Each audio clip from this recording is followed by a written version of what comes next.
Welcome to Feed, a food systems podcast presented by Table. I'm Matthew Kessler. And I'm Samara Brock. Today we speak with Emeritus Professor of Global Development Philip McMichael, who taught at Cornell University for 33 years. I'm Philip McMichael, and I'm living in Ithaca, New York, upstate New York, at beautiful Cayuga Lake. And I am now still working with students, even though I've retired, and I am basically continuing to write and try to address questions relating to the World Food Order. He also works with the Civil Society Mechanism, which is part of the United Nations Committee on the World Food Security. So I'm very much in touch with activists and academics and agrarianists across the world, which is a nice position to be in, having just retired from a university. So my work continues. Philip McMichael hasn't stopped thinking about and working on food systems issues since completing his PhD in the 1970s. In our conversation, we interrogate how a sociologist reflects on power in the food system. We unpack food regime theory and ask if we're still living in what he calls the corporate food regime. And we flesh out his view of a more relocalized food system. A note that we recorded this conversation in December of 2021, just a few months after the United Nations Food Systems Summit took place, which we also spoke about. But first, we start with a small question.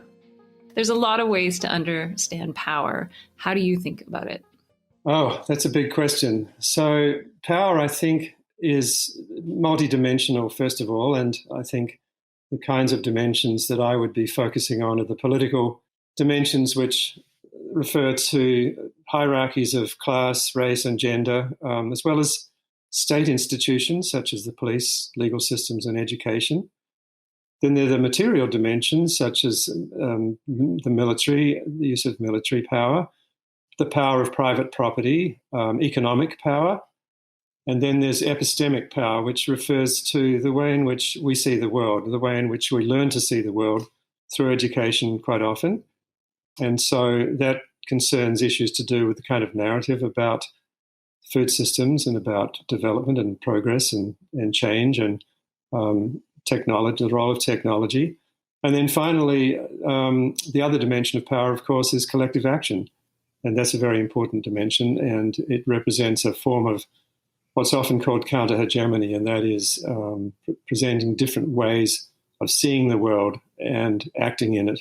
And reminding people that there are other cultures that have different ways of living, and so we need to be paying attention to that. So those are the kinds of ways I think about power.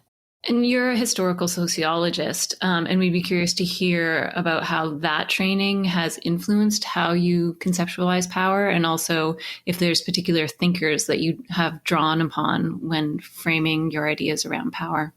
Another small question. So the way in which I learned about power from my training was really focusing on world historical ordering as a kind of a key framework. In other words, understanding the present as history, understanding the history of the world in the present and the way in which it was organized through imperial power across the centuries and how that's changed.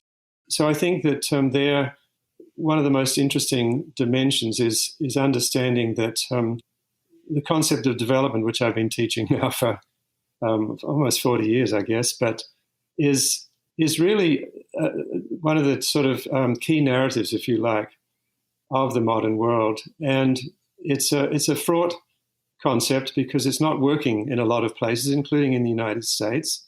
So development needs to be understood really as a project, and that's how I teach it. And that's my textbook has been organized around the concepts of the development project and the globalization project, two ways in which we understand the period since World War II, and then previous to that, the colonial project. So the concept of the project is to try and help students understand that development is instituted and practiced within relationships of power, which I mentioned earlier, political, economic, material, and epistemic.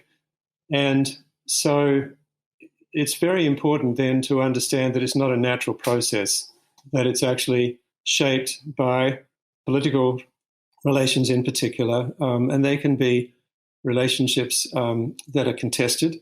And so when you have collective action and labor movements or peasant movements or women's movements or movements around a race contesting the order, that means that development itself moves ahead shaped by those particular relationships, and it's not a single linear form of development that occurs across the world.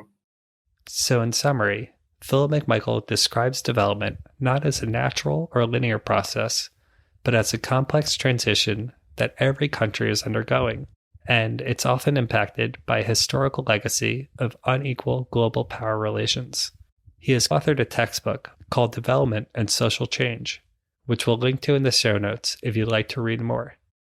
So some listeners might be nodding along, excited to hear a more academic and critical perspective challenging the idea of linear development, and others might want some more clarification of some terms. First, Philip McMichael calls himself a historical sociologist. What is that?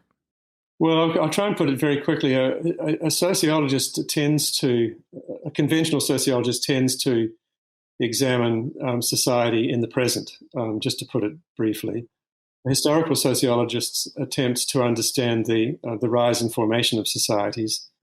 And to take that a little bit further, the kind of training I received under Emanuel Wallerstein, who was probably the world's most famous sociologist in the 70s and 80s and 90s, who coined the concept of the modern world system, capitalist world system, and talked about the way in which from the 16th century the world was ordered by two relationships. One was a system of states that were in competition with one another, and an international division of labor was the other. So within the international division of labor, some states were core states, some states were peripheral states, and some were in between, like the middle class, so to speak. So historical sociologist is a person who attempts to examine how modernization, modern societies have come to be, and to examine the various dimensions depending on their proclivities and the various dimensions of those processes. And in my case, my focus has been political economic, but it's rapidly becoming political ecological now given the kinds of dangers that we face. So I think that's probably the quickest way of expressing it. Philip McMichael draws from thinkers like Italian economist and sociologist Giovanni Arrighi and the Italian philosopher Antonio Gramsci when thinking about power. They both use the framework of hegemony. Arrighi was working with that particular framework. Market rule is a form of hegemony insofar as it's adopted widely, often under the influence of powerful states. So the British adopted the imperialism of free trade in the 19th century, and because Britain was so powerful economically across the world and militarily, other states began to join in and practice the same kind of system that the British was imparting across the world. So hegemony, in that sense, is a way of representing, what's best, if you like, for national economies and firms and states in the world economy.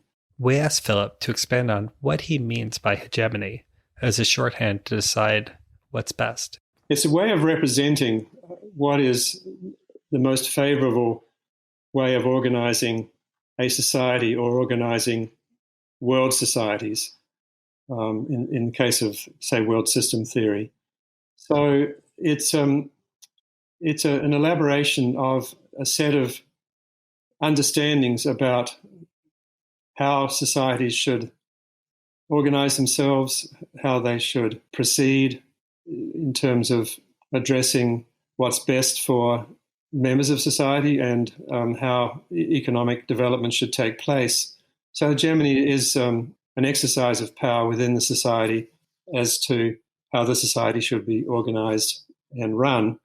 Counter-hegemony is the alternative, essentially, and that is the attempt by collective action from below to reformulate how society should be organized and how society should run. And typically that's a more democratic way of representing social life. So, put simply, hegemony is the process of a dominant class establishing and reinforcing norms that come to be accepted as the natural way of doing things, but which are largely of benefit only to the ruling class. So you've been sharing how you understand power, and I think we'll use this as a frame and a background to now apply it to food. Can you first share a story or identify a time when you started to think about how power operates in the food system? Well, yes, that's an interesting question, because when I was doing my PhD at Binghamton University in the 1970s, I was looking at the agrarian question in Australia in the 19th century and the politics of that as part of the British Empire. And so I was kind of skirting around the issue of food, because Australia was really a wool exporting society until the mid-19th century. But then I started looking a little bit at the way in which a wheat culture developed in Australia. But it wasn't really so much about power as just as understanding how settler agriculture began to form. And obviously it's become very important. It wasn't until really the 1980s that I read Sidney Mintz's book, Sweetness and Power, which is about the role of sugar in the making of the modern world. And that really opened my eyes to the power of a tropical product such as sugar, which was once really the food of the aristocracy prior to the 18th century. It wasn't until later on that sugar plantations in the late 18th and 19th centuries began to become so significant in the world. Significant in part because they were providing a caloric fuel in sweeteners for the European working class to get by on incredibly long, hard-working days in factories that were emerging at the time. So that was the first encounter that I had with food as power, because it essentially powered the industrial workforce. Sidney Mintz's book, Sweetness and Power, also influenced how I think about food. We'll link to it in the show notes. The big issue there that Mintz kind of developed was the relationship between slavery and the formation of a wage labor force in Europe, and the fact that this particular commodity was produced by slaves on plantations under extremely brutish conditions. So that was really about imperial power and the way in which sugar began to shape modern consumption. And of course, one can run through how sugar then became a preservative in the 20th century and is now a biofuel in the 21st century. So it embodies different sets of relationships across time, all of which have a particular power dimension. So you brought up food regimes theory, which you developed along with Harriet Friedman in the late 1980s. Can you explain to us what a food regime is? Well, I don't want to end up reifying it, but a food regime to me is a concept that helps us to establish the role of food provisioning on a world scale in the formation of modern states, to put it really quickly. Having said that, I think then the big dimension is to look at the three different food regimes that have been identified as embodying different forms of empire across time since the late 19th century up to the present day. So the British food regime, British-centered food regime, was based on classical imperialism and the way in which the British offshored their food back in the 1840s to the settler colonies. And by the late 19th century, sufficient shipments of wheat and meat in particular back to Europe from the settler colonies, Australia, New Zealand, North America, South America, that those products were now commanding a world price. And so they represented a world food economy, essentially, a world system of food provisioning. And they were beginning to displace tropical foods such as sugar, coffee, cocoa, etc. And so they represented the sort of modernization of agriculture, but at the same time, the establishment of this global provisioning system. The scholars debate the exact dates. The first food regime has stretched from approximately the 1840s to the beginning of the First World War, where the seeds of the modern agricultural system were sown. The second food regime was centered on the United States after World War II, and it was an empire in its own way. It was a Cold War empire. And in this case, the key elements were twofold. Firstly, the US, after the Depression, had established a commodity stabilization scheme whereby the government was subsidizing specific commodities like wheat and soy in particular. So those commodities were being overproduced in the United States, and the American government in the 1950s decided to pass them on to strategic states on the perimeter of the Cold War, such as Japan, Korea, Mexico, Israel, Pakistan, Egypt, Colombia, etc. So those surpluses, those food surpluses were sold to those countries at very cheap prices, and that in turn helped to feed their emerging industrial labourer classes. And so it was an interesting way in which the food aid program or the food aid regime of the United States managed to encourage a set of key industrializing states in the third world as bastions of American power and against the communists in China and Russia.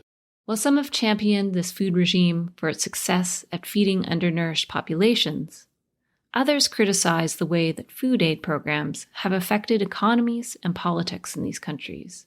Dr. Rejoice Chiparillo recently wrote an essay for Table about food aid in Southern Africa that touches on some of these criticisms. You can find this essay on our website. The second dimension was the export of the Green Revolution, which is a technology that was established in Mexico in the 1940s. And by the early 1960s, the US was exporting that technology to Asia in particular.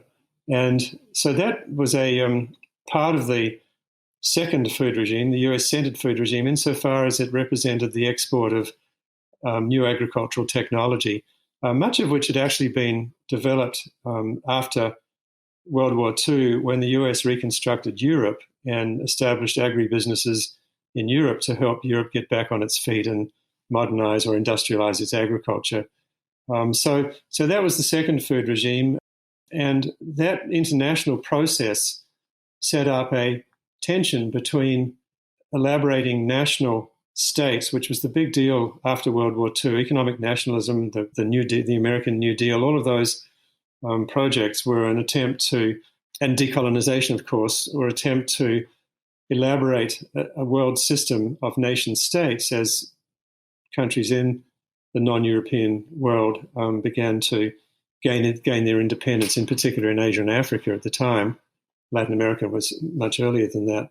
So there was this national moment that the United States was sponsoring across the world. And at the same time, that very process of sponsoring was also elaborating transnational relationships, and early multinational firms were emerging as part of the process of elaborating this international framework. So the second food regime began around the end of the Second World War and lasted for several decades into the 1970s. This followed the United States' hegemony on the global food system, where the U.S. established its influence both through trade and subsidies, but also with new agricultural technology. So that then set the terms for the third food regime that emerged somewhere in the 1980s and 1990s, which I've called the corporate food regime, not a state-centered, but a collective state-centered in a way, insofar as the World Trade Organization in 1995 elaborated a set of rules, and member states all signed on, elaborated a set of rules where agrarian sectors within states, as their kind of national domestic agricultures, had to, in the third world, in the global south, had to lower their protections, if not eliminate them altogether, so that an international trade and investment system could be established to elaborate a global corporate-centered food system.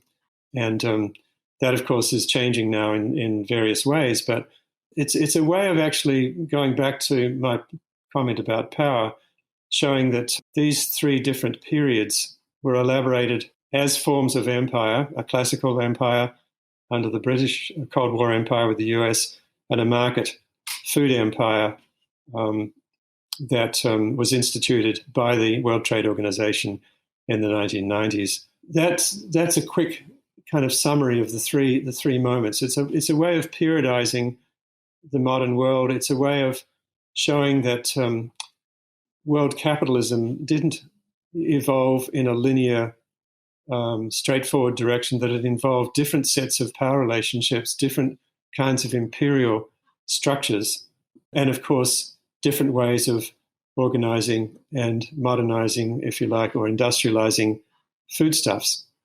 Thinking about food regimes has become important as a framework to understand the global food system. But Philip McMichael stresses that we need to understand the food regime not as a theory, but as a method of analysis. If you understand food regime, if you think about food regime as a theory, it can become very reified, and you can say, the food regime just plops down across time and space, and that's it. I know that's a crude way of putting it, but the point about calling it a method is to emphasize that we really are talking about historicization of the way in which global food provisioning emerged and has changed substantially across time and space. And one way to do that, and it's not the only way to do it, but one way to do that is to periodize, to talk about particular political or geopolitical conjunctures where a particular form of power is dominant. Philip sees elements of the corporate food regime still in our food system today. The principles remain the same, but the mechanisms that powerful actors use have evolved based on new and emerging technologies. The dominant principle in the third food regime, the corporate food regime, is, of course, the way in which agribusiness has established all kinds of privileges and incredible subsidies to the tune of almost $500 billion a year from governments across the world to maintain and extend its power. Then the emergent relationships refer to, say, in the second food regime, I mentioned the internationalization through the Green Revolution and through food aid, and that process beginning to anticipate a truly global economy.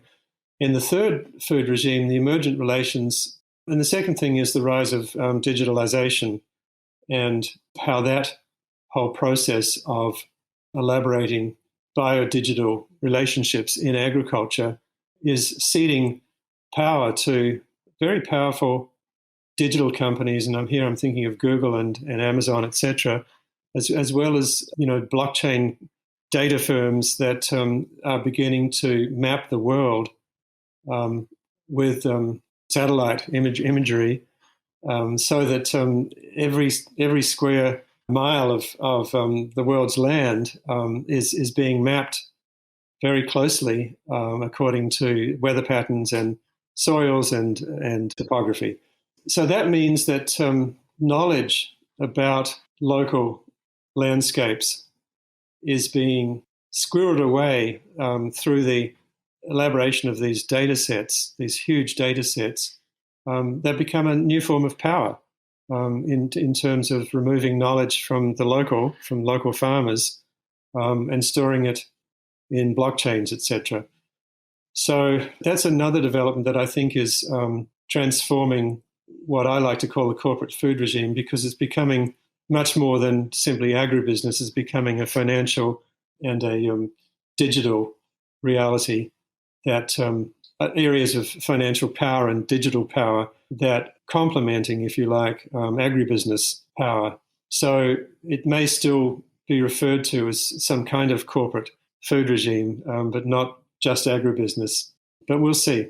I'll continue off of the reflections about the increasing financialization and digitalization of the corporate food regime. I'm curious, what do you think are the major implications of this?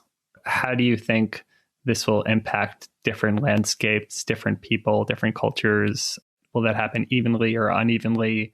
Well, I think that there's sort of a double process probably going on, and that is that insofar as the world's land is being mapped digitally, it suggests some kind of leavening process, if you like, or a sense of, all of the world is now subject to a single, data set, so to speak, or a single data principle. But it doesn't mean that that data will be used necessarily evenly across the world. And this is not one of my areas of strength. I'm just beginning to learn about this and try to understand what it all means.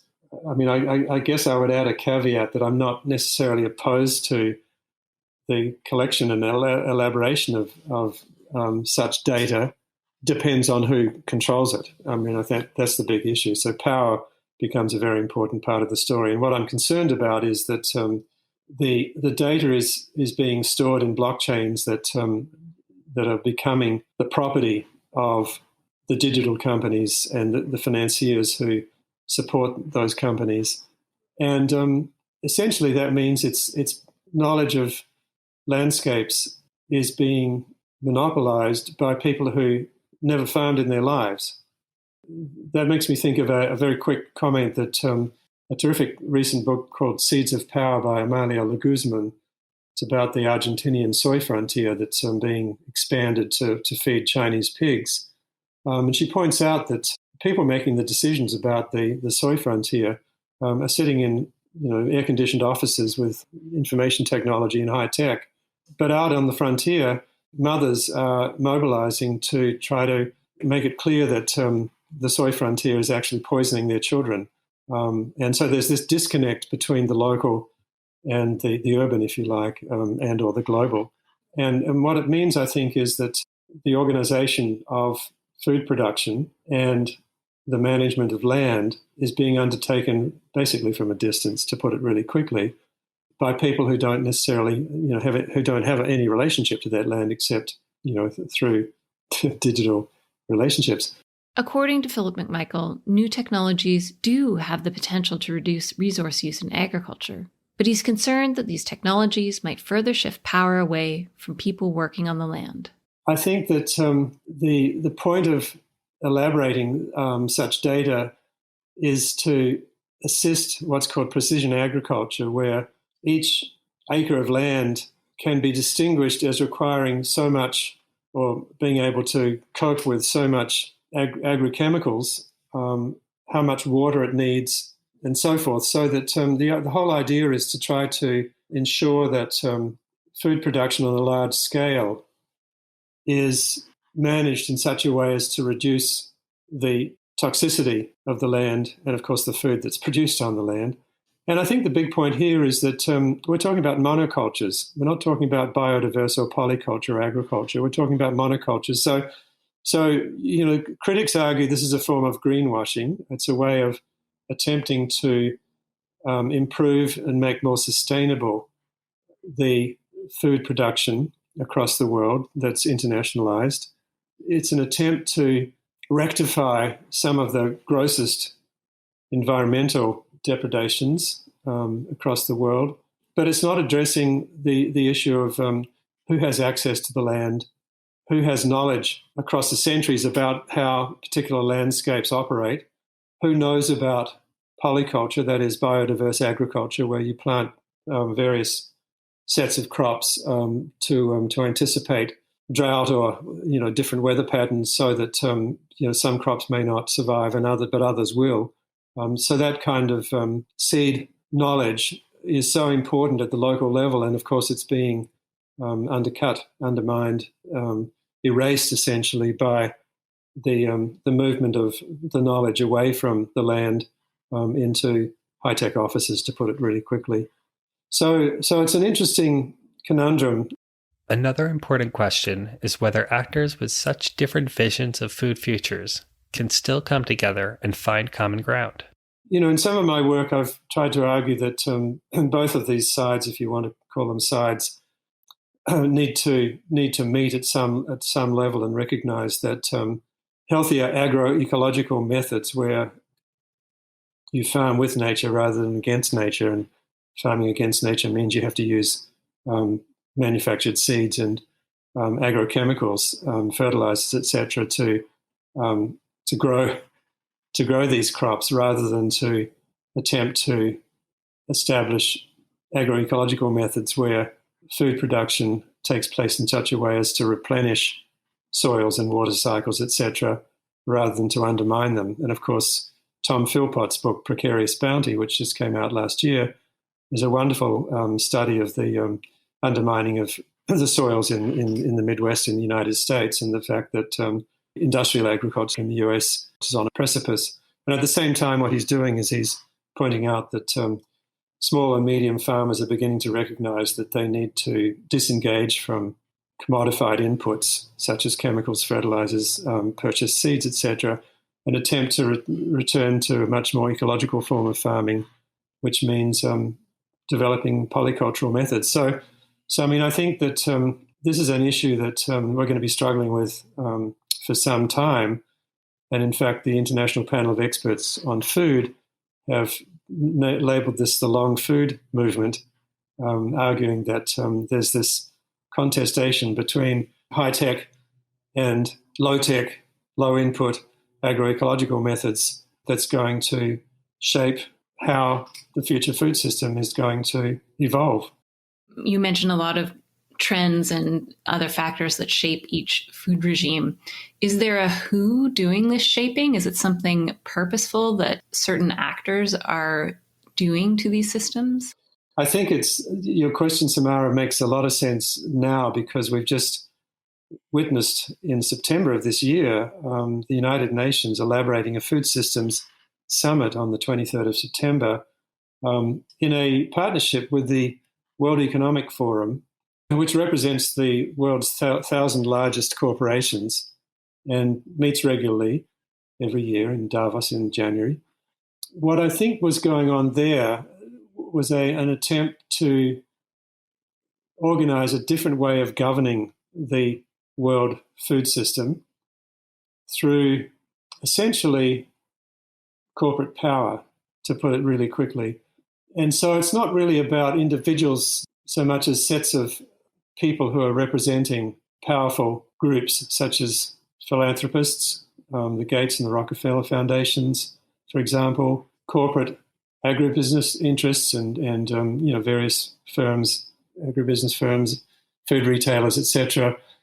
Philip argued that the Food Systems Summit was especially interesting because it marked a shift away from simple corporate power towards stakeholder power.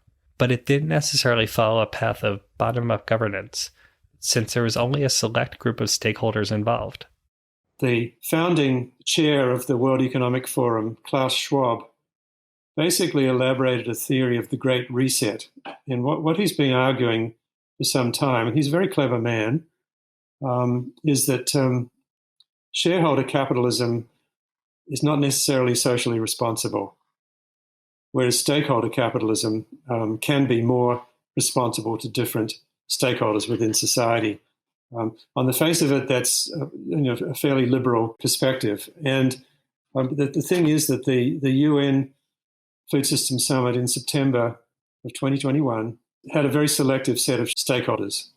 And what was most evident was that the farmer voice was marginalized. This is initially when it first was beginning to be organized in 2020. The UN's Committee on World Food Security was also marginalized. And that's an agency that's been around for decades and has been part of the process of governing the global food system. And they were being ignored. And I've been working with them since 2010 in the civil society mechanism that represents frontline agrarians, the voice of farmers, the voice of progressive NGOs who are working with farming communities who know what's going on the ground. And so that section of the United Nations was being ignored in the elaboration of this new Food Systems Summit, which was extraordinary. So, and then, of course, the human rights dimension was also not part of the original organization or elaboration of the way in which the summit was going to take place. This is a different understanding of the United Nations Food Systems Summit than our previous guest, Joachim von Braun, chair of the scientific group, put forward. You can visit the episode to hear more about his take on the inclusive dialogue process. Philip McMichael disagrees with this position. So the worldwide protest that followed from the civil society movements, the agrarian movements, the human rights movements, the indigenous peoples movements, etc., was so strong and effective, so organized, and here's counter-hegemony coming in, that they did begin to include at some level, but in a selective way, these voices. But they weren't dominant, of course, at all.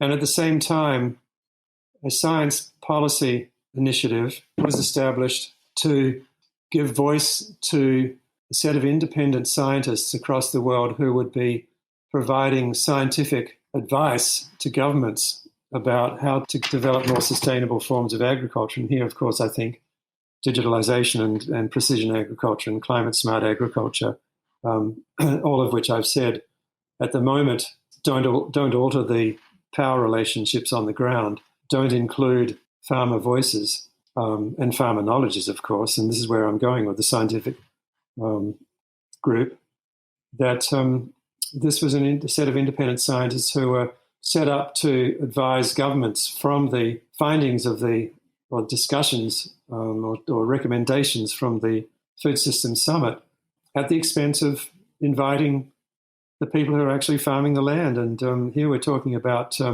this figure is disputed, but up to 2/3 of the world's food is provided by small producers. And of course, one of the consequences of the kind of maneuvering to elaborate a global form of governance that is dominated by corporations of different kind is at the expense of those voices. And in a way, it suggests that not only those voices being erased, but also those kinds of farming cultures being erased in the long term. And so that's why this is such an important moment in the world food system and, of course, in the food regime, that it's very difficult to predict how this is going to go. You've been laying out, to maybe simplify, the hegemony, the perhaps more corporate power, the financiers, investors, agribusiness, technologists. Then you have the counter-hegemony, where you've laid out the civil society organizations, the indigenous peoples movements, perhaps various food sovereignty movements. I wonder how aligned all of their interests are. Do you see more alignment within the hegemony or within the counter-hegemony in the type of vision and future they'd like to promote? Well, I think in the corporate realm, the role of finance and digitalization is altering the power relationships. As I mentioned, as I kind of alluded to this, that decisions that are being made are not being made simply by agribusinesses, let's say, but by other powerful actors, such as digital companies, such as financiers. And that's been going on for some time, but I think it's reached kind of a crisis point in a way, which I think was relatively effectively hidden to the public by the Food Systems Summit, because most people across the world didn't really know what was going on.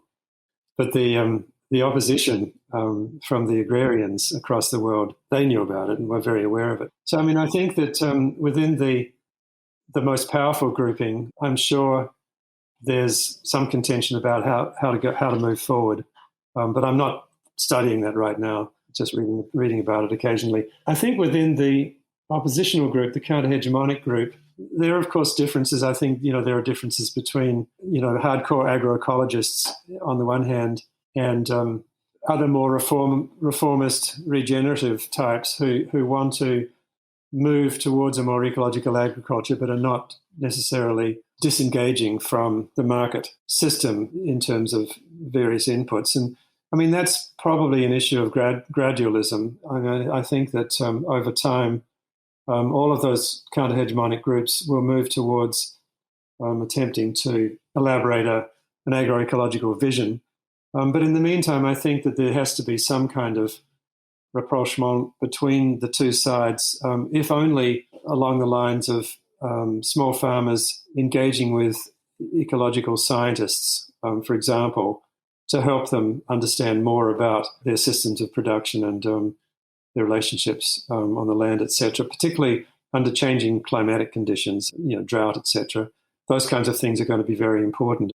Philip McMichael says there are several examples today of how agriculture could be done differently, in ways that, as he says, challenge the current hegemony. There are some very inspiring developments that I think represent a counter-hegemonic movement, that represent a vision of agriculture that can be effective to the rest of the world. And I'm thinking there of, for example, the zero-budget natural farming movement in the south of India, in which hundreds and thousands of farmers are letting go of credit. They're not buying agro-inputs and fertilizers and etc. They're reverting to a more ecological zero-budget and natural ecological farming system.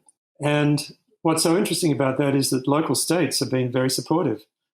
And so I think that the example that such movements might set can be very powerful in counter-hegemonic terms. And another example, of course, is the landless workers movement in Brazil that developed a way of legally occupying unused land that was enabled by the 1988 Brazilian Constitution, that if land that was owned but not used for social purposes, it could be occupied, taken over. And they, of course, have been doing that for the last couple of decades. And what President Lula did was establish, I think, a fantastic model, the Zero Hunger Campaign, where he agreed to provide a market for the staple foods that the landless workers who are now in occupied land were producing, and then that food was distributed to the Brazilian poor. So that was an example of the state stepping in and assisting an active process of resettling the land with small farmers who had, many of whom had been dispossessed and moved to the cities, and now we're in a position to be able to move back to the land. So those are a couple of examples of different ways in which occupying land or using land ecologically can establish examples that can be repeated elsewhere. Philip McMichael stresses that programs like these and models like community-supported agriculture, where consumers invest in the farmers in the beginning of the season and enjoy the harvest later in the season, have the potential to grow in scale, scope, and impact if they were more broadly supported by governments. But it's worth noting that some of our previous guests disagree with the idea that we should be trying to localize and revitalize small-scale agriculture. There's no funding, there's no subsidies for this kind of project. And that's why I mentioned the huge subsidies that agribusiness gets from governments that could be redirected in such a way as to support small-scale local agricultures and the reterritorialization of domestic agriculture, which is one of the issues that the civil society movement has been pushing for. So in a lot of what you're saying, there's an assumption that reterritorialization and relocalization of food systems would help to create more equitable systems. We had an interesting conversation with Elena Lavos-Chabero in our last season, talking about sort of her research that has looked at how that might not be the case in certain circumstances, that there's inequitable power relations that can arise in localized food systems. And I just wanted to ask you your thoughts on that. Yeah, I mean, I think that's a good point, that it's no panacea to relocalize, but the principle, I think, of localization is the important issue, and that means, of course, what I've been mentioning, and that is the ability of public institutions to support that kind of relocalization. And if that's done in a progressive way, of course, it may help to address those kinds of local inequalities because of the unequal distribution of land, etc. Again, it's a hard one to address in the immediate time. It's a process, I think, and it depends on the ability of a counter-hegemonic movement to really press on governments to take their responsibilities seriously to their citizens in an age in which a process of deterritorialization has become the mode of action and the mode of power in the global food system, where increasingly pension funds and other financial houses are buying up land across the world for speculation, because food prices are not going down.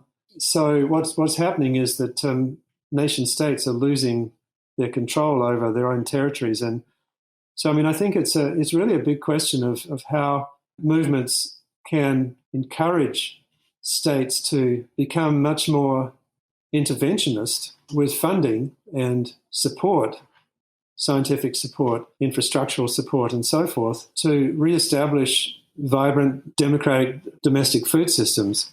Philip McMichael sees this as a pivotal time where several futures are possible. Right now, I think we're seeing, in a way, the corporate sector is involved in a kind of a last gasp attempt to retain its power that's consolidated over the last 30 or 40 years. And it's managed to establish a certain power over governments such that they are going along with it. And so the UN entering into this Faustian bargain with the World Economic Forum, the representative of the corporate sector, and Klaus Schwab, the founder, argues that corporations are the trustees of society.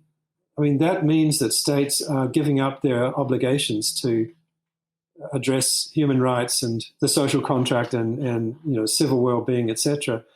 So, it's a very difficult issue, and it's certainly true that localization doesn't necessarily immediately turn into a very democratic setup, but it does mean that I think that we're at a point where people are getting exercised about these kinds of issues, and in fact, the rise of nationalism, it's a left-wing and a right-wing form of nationalism, is a response to globalization and the way in which elites have enriched themselves, and people are being forced off the land and into cities with no jobs, or having to migrate, and that's recreating kind of racist relationships, etc., across the world. So it's a very interesting and very threatening environment or moment that we're in, and I think that it opens up the possibility of people gaining more understanding of what needs to happen to establish a more sustainable and democratic world. So does one side win, or do the sides come together in some sort of reconciliation? That's a really hard question, Samara, because the powerful side right now is constituted by so many different agents, so to speak. And then there are states, and there are various different kinds of corporations, and so forth. So it's very hard to say how that set of actors, powerful actors, can come together to begin to acknowledge and embrace more agroecological methods. And I think that the one thing I was mentioning earlier, that the examples that are springing up around the world of small farming cultures that are practicing these kinds of forms of agriculture that are much healthier in all ways, that kind of example is very important to helping to change the story and encourage recognition on the part of the industrial sector of agriculture that these kinds of methods are effective and can work. We ask Philip a final question about the power of academia. He has co-developed programs and curriculum and written textbooks that have helped shape the thinking of tens of thousands of students over the last decades. I'm curious how you think of the role of academia in relation to power in the food system. And also, how do you think of the role of yourself as a teacher and a mentor to students as well? My impact on students, by and large, has been to help them to recognize that the narrative of development is not about some kind of natural progress that humanity will make, that in fact development is a very political phenomenon, and it's shaped by power relationships that I talked about earlier. So that's the first point, that we need to look at the world not as some kind of natural emergence or process, but that the inequalities that we see in the world, of course, are not because some people are naturally poor or some cultures are naturally poor, but that in fact some peoples and some cultures have not been allowed to participate, have been exploited, across time. The second part of it, I think, is to help students to transcend what I would call commodity fetishism, in the sense that helping them to understand where their food comes from and the conditions under which it's grown. And that, of course, is the point of food regime analysis that helps us to understand that the provisioning of foodstuffs on a global scale has to do with decisions that are made within particular power conjunctures or setups. That wraps another episode of the Feed podcast. A big thank you to Philip McMichael for joining us, and to you for listening. Please take a minute to rate and review us wherever you listen to podcasts, and let us know what your favorite episodes are. We're wrapping up our theme on power in the food systems in just a few episodes, and then we'll be taking a short break with the podcast before launching Season 3. You can stay up to date with all the other activities at Table by subscribing to our newsletter Fodder, found on our website, tabledebates.org. Table is a collaboration between the University of Oxford, Swedish University of Agricultural Sciences, and Wageningen University. This episode was edited by Ingrid Rieser of Azot and Matthew Kessler. Music by Blue Dot Sessions. Stay tuned for a new episode on power in a couple weeks.